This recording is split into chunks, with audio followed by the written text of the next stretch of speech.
Bismillahirrahmanirrahim. Assalamu alaikum, my dear students. I hope you all are fine and safe. Students, we were discussing chapter number 8, and today we are going to learn about chapter number 8's topic, that is ionic product of water. Beta, we are again going to start our online classes. So in our physical classes, we have discussed about chapter number 8, and the last topic was Le Chatelier's principle and Haber process and Solvay process. So today we are going to learn about the ionic product of water.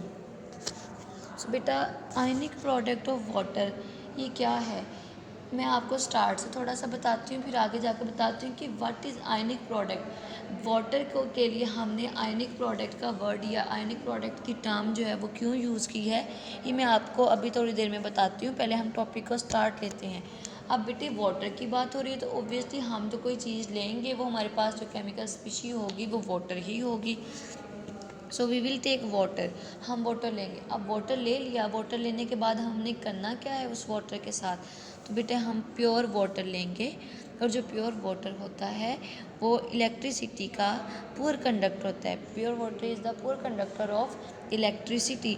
जो pure water होता है, pure water जो बिल्कुल जिसमें किसी किस्म की impurity नहीं होती, वो जो वाटर होता है वो आपके पास जो है वो बिल्कुल ही जो है वो इलेक्ट्रिसिटी का पुअर कंडक्टर होता है।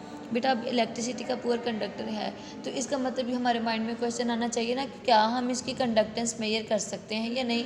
सो बेटा हमारे पास ये एक चीज़ है, ये ऑप्शन है, ये पुअर कंडक्टर ऑफ इलेक्ट्रिसिटी तो है, बट हम यहाँ पे इसकी जो कंडक्टेंस हैं वो फाइंड आउट कर सकते हैं। ठीक है, हम इसकी जो है वो कंडक्टेंस फाइंड आउट कर सकते हैं।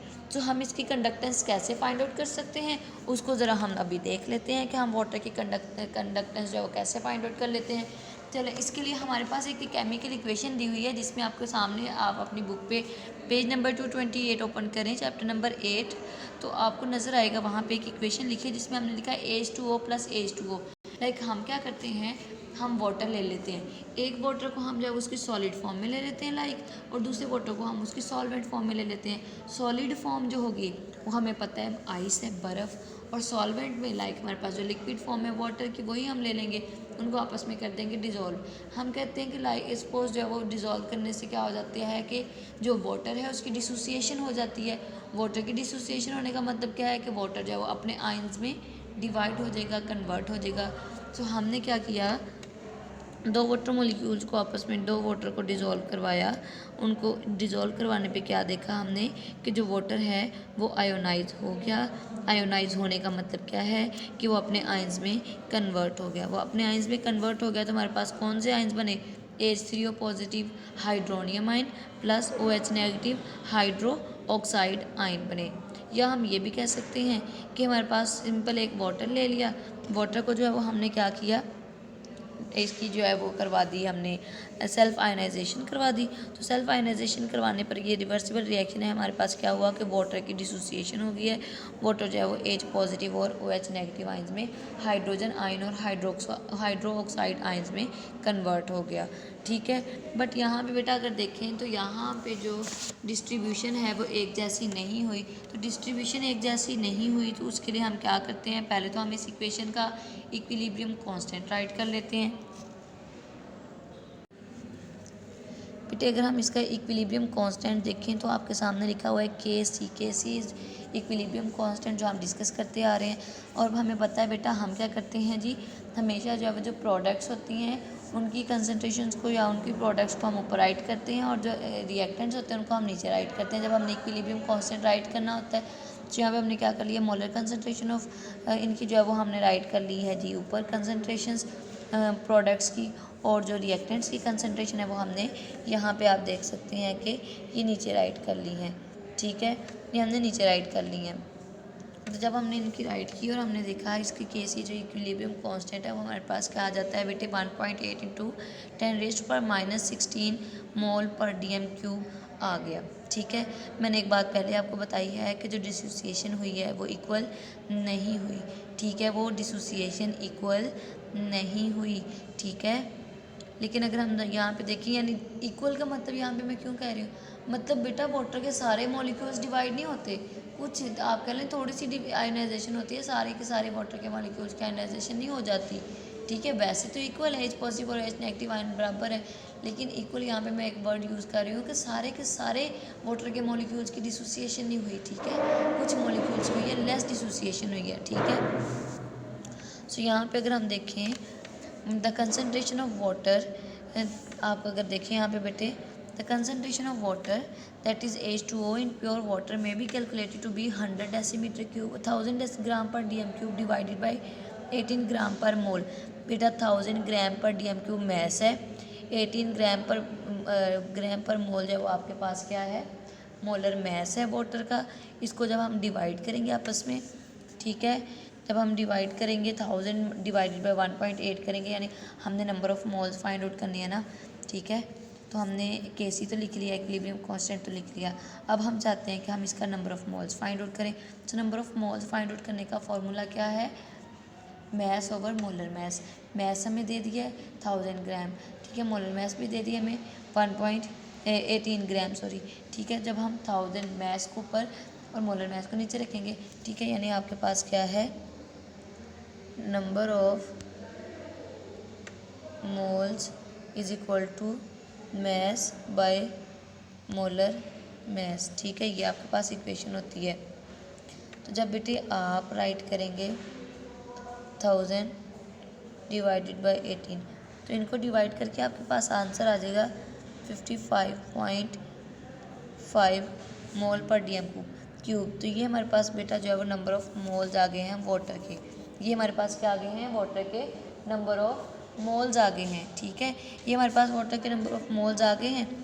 अब अगर हम देखें हमें इनका जो है वो आगे की तरफ चलना पड़े, तो हम देखते हैं जी since water is present in very large excess, हमारे पास तो बहुत ज़्यादा अमाउंट में वाटर था, बट डिसोसिएशन नहीं एक जैसी हुई, हम कह सकते हैं सारे के सारे मॉलिक्यूल जो है वो उनकी सेल्फ आयनाइजेशन नहीं हुई। So it's concentration remains effectively constant, हम कह सकते हैं कि इसकी कंसनट्रेशन क्या है, कांस्टेंट है। तो बेटा कांस्टेंट कंसनट्रेशन ऑफ वाटर जो होती है उसको हम किससे रिप्रेजेंट करते हैं, KW से। उसको हम किससे रिप्रेजेंट करते हैं बेटे, KW से, या हम इसको KW को कह सकते हैं constant equilibrium constant for water, या हम कह सकते हैं प्रोडक्ट ऑफ वाटर, या हम कह सकते हैं इसके लिए हम बेटा KW के लिए जो है वो आयनिक प्रोडक्ट ऑफ वाटर भी कह सकते हैं, क्योंकि ये आयन से बना है। KW आपका किसके इक्वल आ जाएगा जी, कि आपका आ जाएगा H पॉजिटिव और OH नेगेटिव के। अगर आप देखें यहाँ पे थोड़ा सा जूम कर लेते हैं, यहाँ पे देखते हैं इसको, तो बेटा 1.8। अब हम पहले इसको देखते हैं हमने क्या करना है, हमने जो है वो ले लेनी है जी हमारे पास वैल्यू कौन सी ले लेनी है, जो हमारे पास इसकी केसी की आई है उसको हमने मल्टीप्लाई किससे करना है, हमने मल्टीप्लाई करना है जी अपनी उस वैल्यू से जो हमारे पास आई है, जो कि नंबर ऑफ़ मोल्स है। नंबर ऑफ़ मोल से हमने क्या कर लेना है, इसको जो है वो, तो बेटा जो नंबर ऑफ़ मोल्स हैं उनके साथ हमने इसको मल्टीप्लाई कर देना है। तो हमारे पास आंसर आ गया जी 1.01 इंटू 10⁻14। तो बेटा जो दिस 1.01 इंटू 10⁻14 है, ये KW ऑफ वाटर है 25 डिग्री सेल्सियस पे, ठीक है। अब KC जो है वो हमारे पास क्या है बेटे, अगर यहाँ पे देखें इस इक्वेशन को आप, अगर ये वाटर इधर डिवाइड हो रहा है, इधर जाकर ये मल्टीप्लाई हो जाए, तो आपके पास ये चीज़ बन जाएगी ना, KC into H2O is equal to H positive and product of OH negative ions, ठीक है। तो बेटा जो ये है ये आपके बराबर है KW के, KC into product of H2O ये आपके पास बराबर है, मोलर कंसनट्रेशन ऑफ H2 ये आपके पास बराबर है जी किसके, KW के। सो KW आपके पास आ गया किसके, H पॉजिटिव और OH नेगेटिव आइंस के। तो हमने जो सबसे पहले स्टार्ट में इक्वेशन की थी, जो हमारे पास थी ये वाली H2O, ये बनी थी H पॉजिटिव और OH नेगेटिव, ये बेटा हमारे पास क्या थी, ये इक्वेशन हमारे पास जो है वो आयंस ही बने थे ना वाटर के। तो KW हमारे पास क्या आ गया, आयंस ऑफ वाटर के, तो इसलिए हम इसको आयनिक प्रोडक्ट ऑफ वाटर भी कहते हैं। KW को हम आयनिक प्रोडक्ट ऑफ वाटर भी कहते हैं, ठीक है। और ये सारा रिएक्शन 25 डिग्री सेल्सियस यानी रूम टेम्परेचर पे होता है। बेटा मैंने आपको बता दिया, इसको हम डिसोसिएशन कांस्टेंट ऑफ वाटर भी कहते हैं, इसको हम आयनिक प्रोडक्ट ऑफ वाटर भी कहते हैं, इसको हम equilibrium constant for water also हम ये भी कहते हैं, ठीक है। तो हमारे पास वैल्यू भी आ गई है, हमें पता चल गया है, ठीक है। तो हमारे पास ये सारा जो है वो रिएक्शन आ जाता है। अगर हम एक और चीज़ जो मैं आपको बताऊं, whenever some quantity of acid और base is added water then KW remains the same. बेटा अगर हमारे पास जो है वो किसी भी रिएक्शन में हम जो है वो एसिड या हम बेस को ऐड कर देते हैं, KW की वैल्यू तो सेम रहेगी, बट अगर हम कोई एसिड ऐड करते हैं हमारे पास, यानी एसिड ऐड करेंगे तो हमारे पास हाइड्रोजन की concentration, hydrogen H positive ion की कंसनट्रेशन बढ़ जाएगी, हाइड्रोजन आयन्स की कंसनट्रेशन बढ़ जाएगी। और अगर हम कोई बेस ऐड करते हैं लाइक NaOH ऐड कर दी, तो OH की वजह से हाइड्रोक्सल आयंस की जो है वो हाइड्रोक्साइड आयंस की कंसनट्रेशन बढ़ जाएगी। ठीक है, इससे क्या होगा, आपके रिएक्शन पे डिफरेंस या जो आप फ़र्क आएगा, इससे आपके जो हमारे हम कहते हैं H पॉजिटिव और OH के जो आयंस है वो इक्वल होते हैं, उसमें थोड़ा सा फ़र्क आ जाएगा। देखें हमारे पास यहाँ पे H पॉजिटिव जो होते हैं वो हमेशा हाइड्रोक्सल आयंस के इक्वल होते हैं, तो हम हाइड्रोक्सल आयंस की जगह भी H पॉजिटिव लगा सकते हैं। और ये हमारे पास वैल्यू क्या है, ये यानी जो ये वाली इक्वेशन आई है आपके पास, ये वाली इक्वेशन आप अपनी बुक पे देख सकते हैं। इसमें K किस W किसके बराबर है, H पॉजिटिव और OH नेगेटिव, और इसकी वैल्यू है 10⁻⁻14।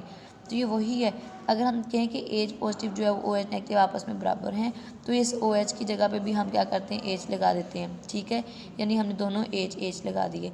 और ये किसकी इक्वल है, KW के, KW की वैल्यू 10⁻⁻14 है, तो ये हमने वो KW की वैल्यू लगा दी। तो ये H पॉजिटिव और H पॉजिटिव ये प्लस होगी, ये 2 इसका पार बन गई है, ये 2 बन गया इसको। जब हम इसका अंडर रूट लेंगे, स्क्वायर रूट लेंगे, तो हमारे पास 10⁻⁻7 मोल पर DM³ आ जाएगा। इसी तरह से हम हाइड्रोक्सल के लिए भी कर सकते हैं कि यहाँ पे दोनों OH राइट करके जो है वो हम यहाँ पे जो है वो OH की भी वैल्यू निकाल सकते हैं, जो कि 10⁻⁻7 मोल पर DM³ होगी। इससे हमें क्या पता चला कि number of hydroxyl ions and number of hydrogen ions जो है वो क्या होते हैं, इक्वल होते हैं। ठीक है, इससे हमें ये चीज़ जो है वो पता चल गई है।